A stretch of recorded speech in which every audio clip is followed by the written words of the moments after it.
ورحمة الله وبركاته.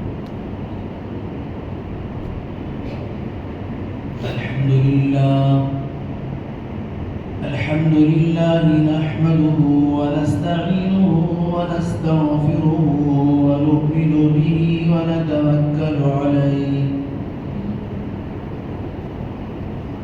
ونعوذ بالله من شرور أنفسنا ومن سيئات أعمالنا ونعوذ بالله من شرور أنفسنا ومن سيئات أعمالنا من يهده الله فلا مضل له ومن يضلله فلا هادي له ونشهد أن لا إله إلا الله وحده لا شريك له ولا نذير له ولا مشير له ولا وزير له ونشهد أن سيدنا وسندنا وحبيبنا وإمامنا ومولانا محمد وبارك وسلم تسليما كثيرا أرسله الله تعالى بين يدي الساعة بشيرا ونذيرا وداعيا إلى الله بإذنه وسراجا منيرا.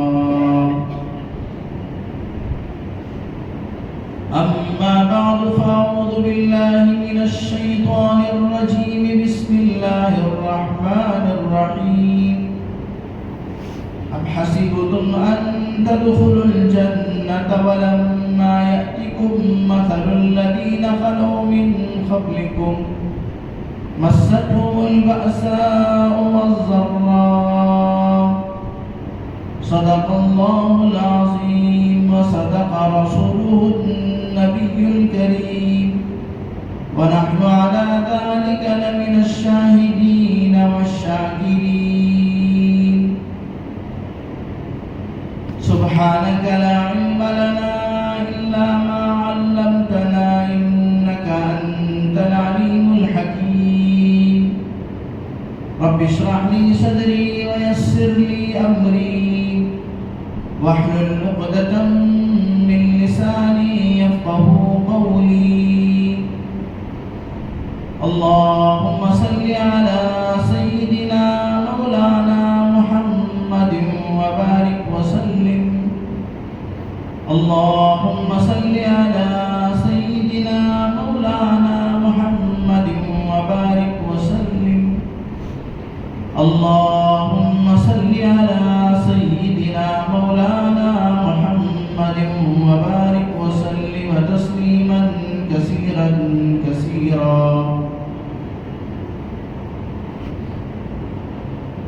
ہر قسم کی تمام تعریفیں، تمام بڑائیاں اور بزرگیاں خدا رب ذوالجلال کے لیے جس کی خدائی میں کوئی شریک نہیں. وہ اکیلا پروردگار ہے، اس کا کوئی ساچی اور ہمسر نہیں، اور وہ ہمیشہ سے ہے، ہمیشہ رہے گا.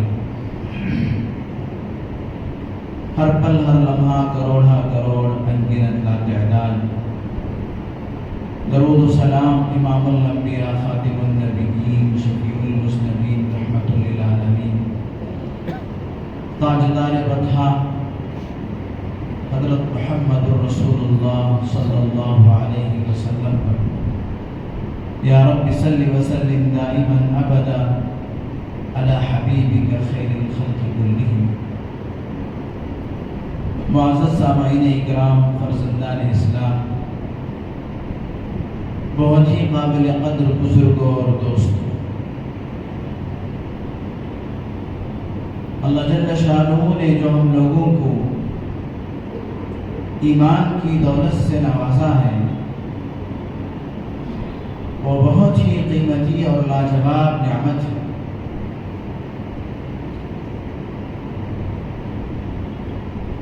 ایمان بہت قیمتی چیز ہے. جو چیز جتنی زیادہ قیمتی ہوتی ہے اس کے اتنے ہی لٹیرے اور ڈاکو ہوتے ہیں. ہر زمانے میں ایمان والوں پر ان کے اس ایمان کی وجہ سے بڑی بڑی آزمائشیں اور بڑے بڑے امتحان ہوئے. اللہ تبارک و تعالیٰ نے قرآن مجید کے اندر ارشاد فرمایا اے ایمان والو تمہارا یہ گمان ہے کہ تم ایمان لانے کی وجہ سے ایسے ہی بڑی آسانی کے ساتھ جنت میں داخل ہو جاؤ گے. ام حسبتم ان تدخلوا الجنت، کیا تمہارا گمان ہے کہ بس ایمان لے کر آئے، کلمہ پڑھ لیے، اب جنت کی سرٹیفکیٹ مل گئی، جنت میں چلے جائیں گے؟ اللہ تبارک و تعالیٰ قرآن مجید میں ایمان والوں سے پوچھتے ہیں تم یہ گمان کر کے، یہ اطمینان کر کے بیٹھ گئے ہو کہ میں تو اب کلمہ پڑھا ہوں تو اب مجھے جنت میں جانا ضروری ہے. ام حسبتم ان تدخلوا الجنة ولما يأتكم مثل الذين خلوا من قبلكم مستهم البأساء والضراء وزلزلوا حتى يقول الرسول متى نصر الله. ایسے نہیں ہے، ایمان لانے کے بعد تم پر آزمائش آئے گی، ایمان لانے کے بعد تم پر مصیبتیں آئیں گے، ایمان لانے کے بعد تم پر مصیبتوں کے پہاڑ توڑے جائیں گے.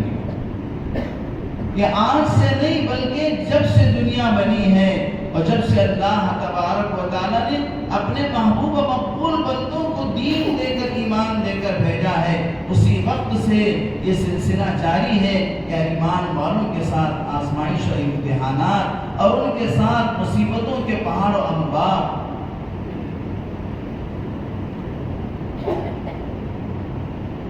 چنانچہ ہم دیکھتے ہیں حضرات انبیاء علیہ السلام جو روح زمین پر اللہ تبارک و تعالیٰ کے بندوں میں سب سے بہترین بندے وہ حضرات انبیاء علیہ السلام.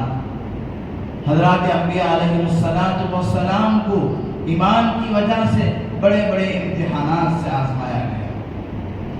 سیدنا ابراہیم علیہ السلام جب توحید کی دعوت کو لے کر کھڑے ہوئے، حضرت ابراہیم علیہ السلام کے مقابلے میں باطل جو تھا وہ نمرود کی شکل میں تھا. حضرت ابراہیم علیہ السلام کے ساتھ پورا ملک اور پوری بادشاہت، یہاں تک کہ ان کی باپ اور ان کا پورا خاندان مخالفت میں تھا. حضرت ابراہیم علیہ السلام اپنے ایمان کی وجہ سے بڑی بڑی آزمائشوں سے آزمائے گئے، بڑے بڑے امتحانات سے آزمائے گئے. اور پھر حضرت نوح علیہ السلام، ایک طرف حضرت نوح علیہ السلام توحید اور حق کی دعوت لے کر کھڑے ہیں، تو دوسری طرف پورے اس زمانے کی بڑی بادشاہت فرعون کی جو حکومت وہ حضرت موسیٰ علیہ السلام کے مقابلے میں ہے. حضرت موسیٰ علیہ السلام کے در پہ ہے، ان کے ایمان کا امتحان ہو رہا ہے. حضرت موسیٰ علیہ السلام توحید و دعوت کو لے کر کھڑے ہیں، تو دوسری طرف فرعون حضرت موسیٰ علیہ السلام کو اور ان کے ماننے والوں کو اور ان کے بچوں پر ایسا ظلم کہ لاکھوں لاکھ بچوں کو فرعون نے موسیٰ علیہ السلام کے زمانے میں ذبح کر دیا، عورتوں کو باندیاں بنا لیا اور نوجوانوں کو ختم کر دیا. حضرت موسیٰ علیہ السلام کے ساتھ برسر پیکار رہا، لیکن حضرت موسیٰ علیہ السلام اپنے توحید اور اپنے دعوتی مشن کے ساتھ مضبوط کھڑے ہیں. تو ایک دن آیا کہ فرعون پانی میں غرق ہو گیا. حضرت موسیٰ علیہ السلام کو اللہ تبارک و تعالیٰ نے کامیابی عطا فرمائی. ایسے جتنے انبیاء علیہ السلام، حضرت زکریا علیہ السلام کو ایمان پر جمے رہنے کی وجہ سے، ایمان کی دعوت دینے کی وجہ سے آرے سے کاٹ دیا گیا. حضرت زکریا علیہ السلام کا ایمان ذرا برابر جنبش میں نہیں آیا. حضرت یوسف علیہ السلام کو مصر کے کنویں میں ڈالا گیا اور پھر وہاں سے لا کر مصر کے بازار میں بیچ دیا گیا. طرح طرح کی تکلیفیں اور مصیبتیں، لیکن حضرت یوسف علیہ السلام اپنے ایمان پر بالکل مضبوطی کے ساتھ قائم و دائم. حضرت ایوب علیہ السلام کو 18 سال ایسی بیماری میں مبتلا کیا گیا. اللہ اکبر، ایسی بیماری کہ سب چھوڑ چھاڑ کر حضرت ایوب علیہ السلام کو سب چھوڑ چھاڑ کر چلے گئے. یہاں تک کہ بیوی بھی چلے گئے، بچے بھی چلے گئے، سب چلے گئے، بیماری میں مبتلا ہیں. لیکن کتابوں میں لکھا ہے حضرت ایوب علیہ السلام اس بیماری کے اندر بھی اللہ کا شکر ادا کر رہے ہیں، ذکر کر رہے ہیں. اللہ تبارک و تعالیٰ نے ایک فرشتے کو انسانی شکل میں بنا کر حضرت ایوب علیہ السلام کے پاس بھیجا اور اس فرشتے نے پوچھا کہ بھائی تمہارا پورا بدن تو سڑ گیا ہے، بدن میں کیڑے پڑ چکے ہیں، کوئی عضو صحیح سالم نہیں ہے، پھر بھی تم اللہ کا ذکر کر رہے ہو، اللہ کا شکر ادا کر رہے ہو. تو حضرت ایوب علیہ السلام نے کہا میرے خدا کا میں کیوں شکر ادا نہ کروں کہ اس نے میری زبان تو صحیح سالم رکھا ہے، میری زبان تو صحیح سالم رکھا ہے. تو چنانچہ میرے دوستو، جتنے انبیاء علیہ السلام دنیا میں آئے تو ان کو ایمان کی وجہ سے آزمایا گیا اور ان کے ساتھ امتحانات ہوئے، لیکن وہ تمام کے تمام انبیاء علیہ السلام اپنے امتحانات میں کامیاب ہوئے. آخر میں میرے اور آپ کے آقا جناب محمد الرسول اللہ صلی اللہ علیہ وسلم جب دعوت کا مشن لے کر کھڑے ہوئے، توحید کی دعوت کو لے کر کھڑے ہوئے، تو آپ کے ساتھ اس قدر تکلیف اور آپ کے اوپر اتنے مصیبت کے پہاڑ توڑے گئے. خود اللہ کے نبی صلی اللہ علیہ وسلم نے فرمایا وَلَقَدْ أُوذِيتُ فِي سَبِيلِ اللَّهِ مِثْلُ مَا أُوذِيَ قَطْ. جس قدر مجھے اللہ کے راستے میں تکلیف دی گئی، جس قدر مجھے اسلام و دین کی وجہ سے، ایمان کی وجہ سے ستایا گیا، ورنہ آپ دعوت کی آپ علیہ السلام جب توحید کی دعوت دینے سے پہلے آپ کا بڑا مقام تھا مکہ مکرمہ کے اندر. آپ کو لوگ صادق اور امین کہا کرتے تھے، سب آپ کے پاس امانتیں رکھا کرتے تھے. لیکن اللہ کے نبی صلی اللہ علیہ وسلم جس وقت دعوت کا پیغام لے کر کھڑے ہوئے، اسی وقت لوگ آپ کے دشمن ہو. خود آپ کے سگے چچاؤں نے، آپ کے رشتہ داروں نے آپ کے ساتھ دشمنی کی، آپ کے ساتھ عداوت کی. آپ جب جیسے ہی توحید کا پیغام دینا شروع کیا، بیک وقت آپ کی دو بچیوں کو ابو لہب کے بیٹوں نے طلاق دی. آپ علیہ السلام کا چچا ابو لہب نے کہا تبت لک لہذا جمعتنا، تو ہلاک ہو جائے کہ اسی وجہ سے ایک خدا کی پرستش کرنے کے واسطے، اس کی دعوت دینے کے واسطے تم نے ہمیں بلایا. چنانچہ آپ علیہ السلام کو مکے کے اندر بھی تکلیفیں دی گئی، ستایا گیا، پریشان کیا گیا. اور پھر آپ ایک امید لے کر طائف کے میدان گئے.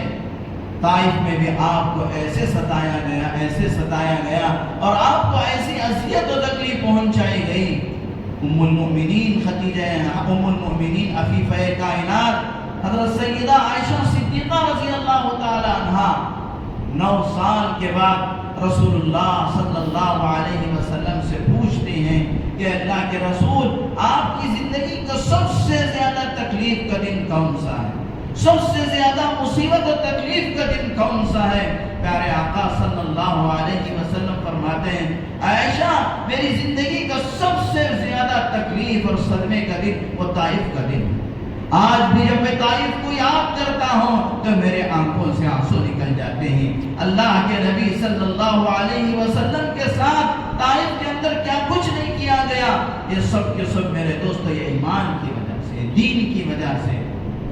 اور پھر میرے دوستو، آپ کے بعد آپ کے صحابہ پر، آپ کے جان نثاروں پر کس قدر اس ایمان کی وجہ سے مصیبتوں کے پہاڑ توڑے گئے، کیسے ستایا گیا. حضرت بلال حبشی رضی اللہ تعالیٰ عنہ کا واقعہ بارہا اپنے فضائل اعمال حضرت شیخ کی کتاب کے اندر پڑھتے رہتے ہیں کہ پتریلی زمین پر تپتی ہوئی دھوپ میں حضرت بلال کو اسی ایمان کی وجہ سے گھسیٹا جاتا اور ان کے سینے پر بڑی بڑی چٹانیں رکھ دی جاتی اور ان کو زنجیروں سے باندھ کر کوڑوں سے ایسا پیٹا جاتا اگر وہ کوڑا ہاتھی پر بھی پڑ جائے تو ہاتھی دل بلا اٹھتا. ایسے زبردست کیا ان کو سزائیں دیتے، لیکن اس کے باوجود حضرت بلال حبشی رضی اللہ تعالیٰ عنہ کے زبان پر ایک ہی کلمہ ہوتا کہ احد احد احد، اللہ ایک ہے، اللہ ایک ہے. حضرت خبیب رضی اللہ تعالیٰ عنہ کو سولی پہ چڑھا دیا گیا اور جب سولی پہ چڑھایا گیا تو دشمنوں نے آپ پر تیر برسائے اور تیر برسانے کے بعد تیر برسانے کا جب موقع آیا اور جس وقت حضرت خبیب رضی اللہ تعالیٰ عنہ کو سولی پہ چڑھا کر ان کی جان کو لینے کا وقت آیا تو دشمنوں نے حضرت خبیب سے پوچھا، اے خبیب صرف تم یہ کہہ دو کہ میری جگہ میں محمد صلی اللہ علیہ وسلم ہو، نعوذ باللہ، میں آپ کو چھوڑ دیا جائے. صرف آپ اتنا کہہ دو کہ میری جگہ میں محمد صلی اللہ علیہ وسلم ہو. حضرت خبیب نے کہا کہ میری ایسی 100 جانیں ہوں تو میں 100 جانوں کو اللہ کے دین کے لیے محمد صلی اللہ علیہ وسلم کی جوتیوں پہ قربان کر دوں گا. میں یہ بھی نہیں چاہتا کہ مجھے تم لوگ چھوڑ دو اور میں اپنے بیوی بچوں کے ساتھ آرام کے ساتھ رہوں اور جناب محمد عربی صلی اللہ علیہ وسلم کے پیر میں کانٹا چبھے، یہ بھی مجھے گوارا نہیں.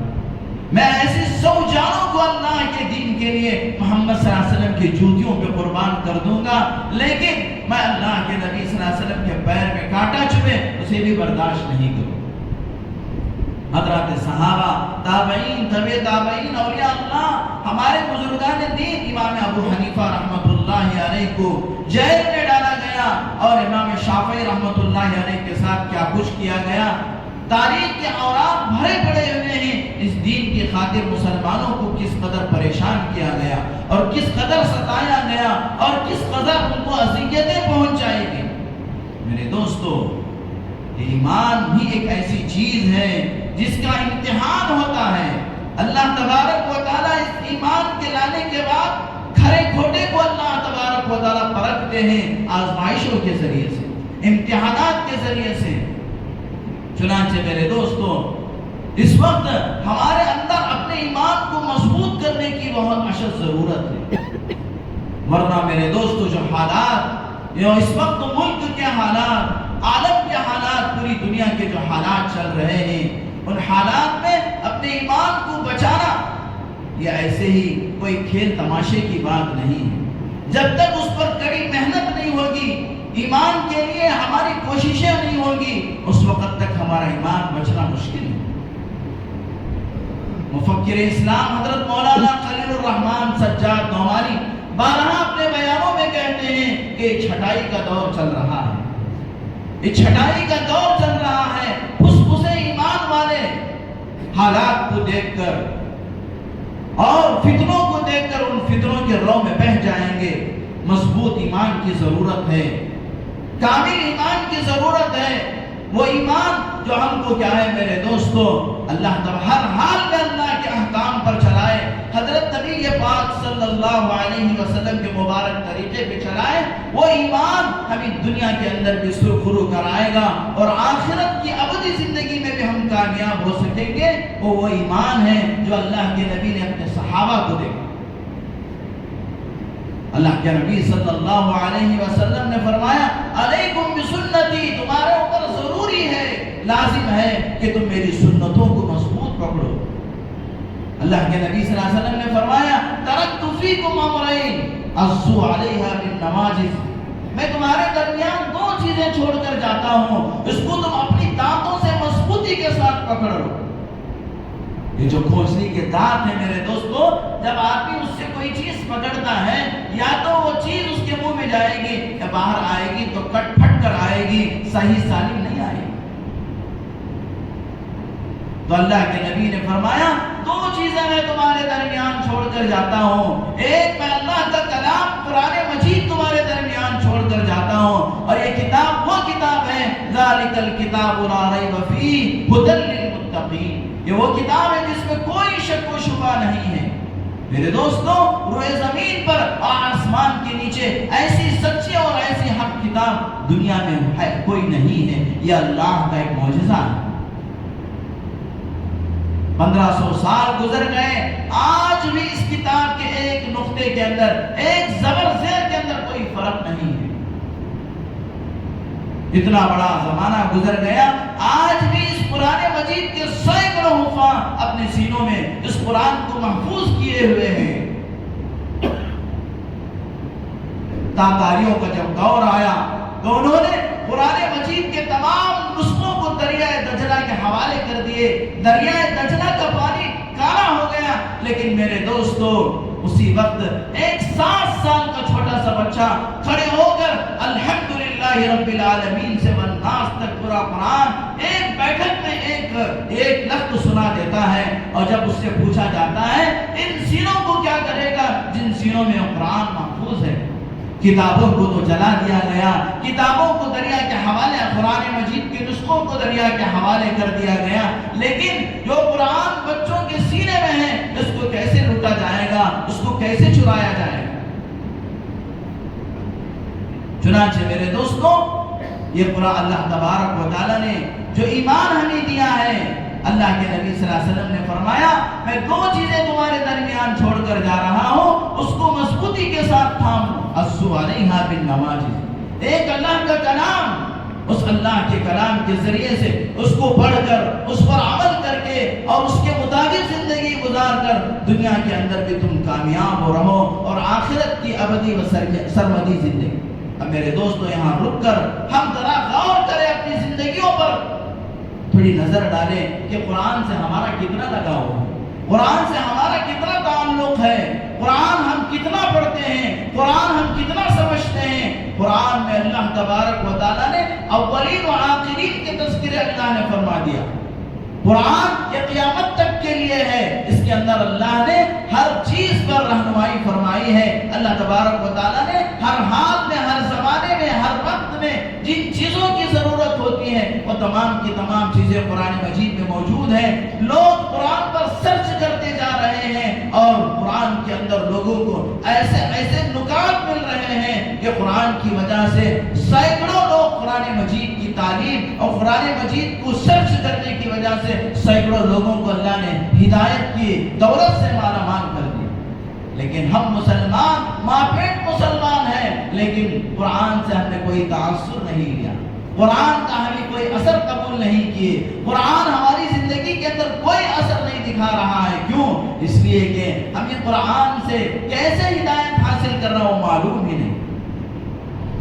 بہت سارے مسلمان تو ایسے میرے دوستوں جن کو سورہ فاتحہ صحیح یاد نہیں ہے، تعوذ اور تسمیہ صحیح سے یاد نہیں ہے، جبکہ عمر 60-70 سال کے ہو گئے، قبر میں جانے کے قریب ہو گئے، لیکن قرآن پڑھنا نہیں آتا۔ اللہ کے نبی صلی اللہ علیہ وسلم نے فرمایا جب تک تم ان 2 چیزوں کو مضبوط پکڑ کر رہو گے لن تضلوا ابدا، کبھی تم گمراہ نہیں ہوگے۔ ترکت فیکم امرین عضوا علیہا بالنواجذ لن تضلوا ابدا، 2 چیزیں میں چھوڑ کر جا رہا ہوں، ایک قرآن، دوسرا سنت رسول، میری سنت، میری اتباع، میری پیروی۔ آج میرے دوستوں حضور پاک صلی اللہ علیہ وسلم کا عشق کا دم بھرنے کے لیے تو بہت ہے، لیکن میرے دوستوں صرف عشق کیا ہے؟ اللہ کے نبی صلی اللہ علیہ وسلم کی محبت کافی نہیں، آپ کی محبت کے ساتھ آپ کی اتباع ضروری ہے۔ اتباع الگ چیز ہے، محبت الگ چیز ہے۔ محبت میرے دوستوں یہ تو بہت آسان ہے زبان سے کہہ دینا مجھے اللہ کے رسول سے محبت ہے۔ کون مسلمان ہے بتاؤ جس کو اللہ کے نبی سے محبت نہیں ہوگی؟ لیکن میرے دوستوں اصل چیز اللہ کے نبی کی اتباع ہے۔ ہر کام میں اللہ کے نبی کا طریقہ، کھانے میں اللہ کے نبی کا طریقہ، پہننے میں اللہ کا نبی کا طریقہ، اوڑھنے میں اللہ کے نبی کا طریقہ، یہاں تک کہ استنجا اور بیت الخلا جانے میں اللہ کے نبی کا طریقہ۔ چنانچہ میرے دوستو جس آدمی نے بدن کے جس عضو کو اللہ کے نبی کی سنت سے سجا لیا، گویا کہ میرے دوستو بدن کا وہ حصہ جنت میں جانے کے مستحق ہے، اور جس آدمی نے بدن کے جس عضو کو اللہ کے نبی صلی اللہ علیہ وسلم کی سنت سے خالی کر لیا، میرے دوستو اللہ وہ کیا ہے؟ اللہ تبارک و تعالیٰ اس حصے کو کیسے کر جنت میں بھیجے؟ ایک ماں کے پاس ایک آدمی اپنے بیٹے کا فوٹو لے جائے اور اسے کہے کہ آپ اس کو تھوڑا آگ میں جلا دیجئے، ماں کے پاس اس کے اپنے بیٹے کا فوٹو تصویر لے جائے اور اسے کہے کہ آپ اسے تھوڑا آگ میں جلا دیجئے، ماں کہے گی کہ یہ میرا لخت جگر ہے، یہ میرا نور نظر ہے، میں اسے کیسے آگ میں جلاؤں؟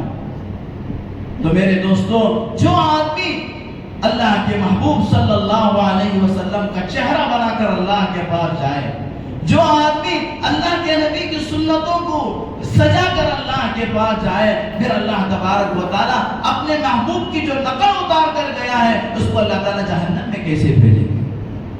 اپنے محبوب کی نقل جو اتار کر گیا ہے، اللہ تبارک و تعالیٰ چہرہ اللہ کے نبی کے جیسا بنایا، لباس اللہ کے نبی کے جیسا بنایا، بال اللہ کے نبی کے جیسے بنائے، اور میرے دوستوں اپنے پورے بدن کو اللہ کے نبی کی سنتوں میں ڈھال کر گیا، تو اللہ تبارک و تعالیٰ بھی شرمائیں گے، اور جیسا کہ ماں اپنے بچے کی تصویر کو آگ میں جلانے سے انکار کرے گی، ویسے ہی اللہ تبارک و تعالیٰ اپنے محبوب کی جو نقل لے کر آیا اس کو جہنم میں بھیجنے سے اللہ منع فرماتا۔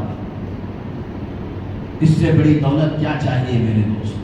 جس کو جہنم سے نجات مل گئی، جنت میں داخلہ ہو گیا، وہ کامیاب ہو گیا، وہ کامیاب ہو گیا۔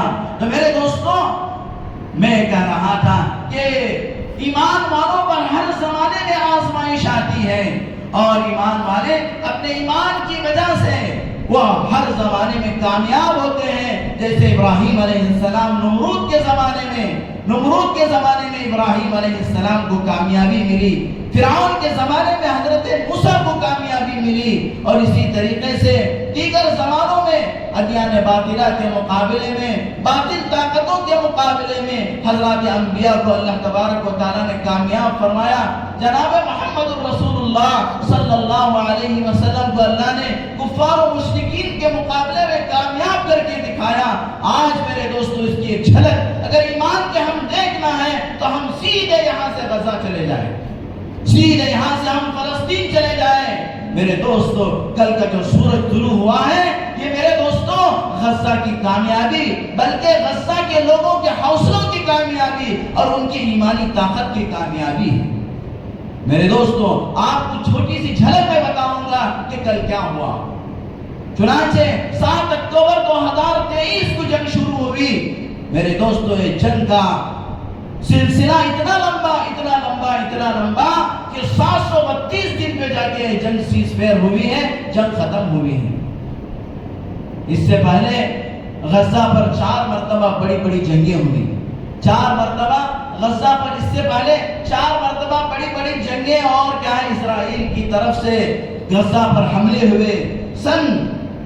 میں تاریخ آپ کو پڑھ کر سنا دیتا ہوں، 1940 پر 8 میں، اور اس کے بعد 1950 پر 6 میں، اور اس کے بعد 1960 پر 7 میں، اور اس کے بعد 1970 پر 9، 70 پر 3۔ 4 مرتبہ جو جنگ ہوئی ان کا دورانیہ، یعنی یہ جنگیں، ان کا پورا مجموعہ، یہ پورے 4 جنگیں کتنے دن چلے؟ تو میرے دوستوں لکھا ہے کہ 335 دن چلے، 335 دن یہ جنگیں چلی۔ لیکن اس مرتبہ کی جو جنگ شروع ہوئی، غزہ کے اوپر جو حملہ شروع ہوا، غزہ میرے دوستوں کوئی بڑا خطہ نہیں ہے، اس کی چوڑائی صرف 10 کلومیٹر ہے اور اس کی لمبائی 41 کلومیٹر ہے۔ اس کی چوڑائی 10 کلومیٹر اور اس کی لمبائی 41 کلومیٹر، 40 پر 1 کلومیٹر۔ اور میرے دوستوں، اس کے اوپر اس 732 دن کے عرصے میں جس قدر بمباری کی گئی، جس قدر اس کے اوپر بارود ڈالا گیا، میرے دوستوں دنیا حیرت ہے۔ اتنا بارود پڑنے کے باوجود بھی، اتنا سب کچھ ہونے کے باوجود بھی غزہ کے مسلمان زندہ ہیں، تو یہ اللہ کی قدرت کے سوا اور کچھ نہیں۔ چنانچہ میرے دوستوں، غزہ کے اندر 13 ایٹم بم کے برابر بارود ڈالا گیا۔ ایک ایٹم بم کی وجہ سے ہیروشیما کے اندر آج تک گھاس نہیں اگتی ہے۔ ایک ایٹم بم کی وجہ سے ہیروشیما اور ناگاساکی کا جو واقعہ آپ کو معلوم ہے، اس پہ جو بم ڈالا گیا، آج تک وہاں گھاس نہیں اگتی۔ ایسے 13 بم غزہ کے اوپر اس 732 دن کے عرصے میں ڈالے گئے، اور میرے دوستوں 20 کروڑ کلو گرام بارود ڈالا گیا، 20 کروڑ کلو گرام بارود، اور میرے دوستوں 20 سال تک امریکہ نے عراق اور افغانستان میں جس قدر بارود استعمال کیا گیا اس سے زیادہ غزہ پر بارود استعمال کیا گیا۔ آج میرے دوستوں جن لوگوں کو ختم کرنے کے واسطے پوری ایلی چوٹی کا زور لگایا اسرائیل اور امریکہ، آج انہی کے ساتھ ٹیبل پہ بیٹھ کے مذاکرات کرنے پہ مجبور ہے۔ یہ کون سی طاقت ہے؟ بتاؤ میرے دوستوں، یہ کون سی طاقت ہے؟ میرے دوستوں بے شک بہت سارے بچے شہید ہو گئے، بھوک کی وجہ سے بہت سارے بچے مر گئے، بہت سارے نوجوان شہید ہو گئے، بہت ساری عورتیں بیوہ ہو گئی، لیکن میرے دوستو غزہ کے مسلمانوں کا حوصلہ ابھی نہیں ٹوٹا، وہ زندہ ہے۔ غزہ کے مسلمانوں کے حوصلے کو اللہ نے جیت عطا فرمایا ہے، ان کے ایمانی طاقتوں کو اللہ نے جیت عطا فرمایا ہے۔ اتنی بڑی جنگ کے باوجود ایک مسلمان بتا دو غزہ کا، ایک مسلمان بتا دو جو غزہ سے بھاگ کر آ کر کہیں پناہ لیا ہو، اور ایک مسلمان بتا دو کہ اتنے بڑے دور کے اندر اور 732 دنوں کے اندر کوئی ایک مسلمان اپنے ایمان کو چھوڑ کر کوئی ایک مسلمان پھر گیا ہو، مرتد ہو گیا ہو۔ آپ نہیں بتائیں گے، لیکن میں بتاؤں گا کہ آپ کو سینکڑوں مسلمان ہمارے ہندوستان کے اندر دنیا کی لالچ میں، لڑکی کے لالچ میں، لڑکے کے پیچھے جا کر ایمان کا دیوالیہ نکال دیا ہے۔ سینکڑوں بچیاں مرتد ہو گئی ہیں، سینکڑوں بچے اپنے ایمان سے دور ہو گئے ہیں، اور سینکڑوں لوگ کیا ہیں شکیل بن حنیف کے شکار ہو کر اپنے ایمان کا ماتم کر چکے ہیں، گوہر شاہی کے پیچھے پڑ کر، اور اسی طریقے سے احمد قادیانیوں کے پیچھے پڑ کر میرے دوستوں اپنے ایمان کو ختم کر چکے ہیں۔ تو یہی میں بات بتانا چاہتا ہوں، یہ چھٹائی کا دور ہے۔ ایمان ایسی کوئی چیز نہیں ہے جس کو ہم کیا ہے گڑیوں کا کھیل سمجھے۔ یہ ایمان پر محنت ہونا ضروری ہے، ایمان پر محنت نہیں ہوگی تو ایمان نہیں بچے گا۔